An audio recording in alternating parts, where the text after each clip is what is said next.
এখানে যে আম গাছটিকে দেখতে পাচ্ছেন এটা হচ্ছে আমেরিকান রেড পালমার আম গাছ। আমার ছাদ বাগানে এরকম 9 প্রজাতির আম গাছ আছে।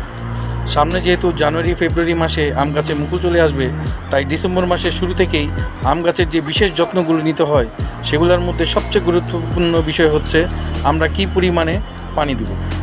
তো ডিসেম্বর মাসের শুরু থেকেই আম গাছে পানির পরিমাণ কমিয়ে দিতে হবে এবং আম গাছের গোড়ার মাটি যে পর্যন্ত শুকিয়ে সাদা না হবে ওই পর্যন্ত আমরা আম গাছে কোনো পানি দিব না।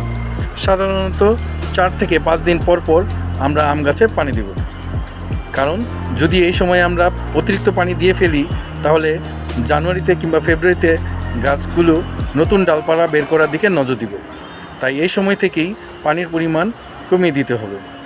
বন্ধুরা, আমার এই ভিডিওটি ভালো লাগলে অবশ্যই আমার চ্যানেলটিকে সাবস্ক্রাইব করে দিন এবং আমার পাশে থাকুন, আর অবশ্যই বেল আইকনে ক্লিক করে দিন, তাহলে নতুন কোনো ভিডিও আসলে অবশ্যই আপনাদের কাছে পৌঁছে যাবে। ধন্যবাদ, সবাই ভালো থাকবেন।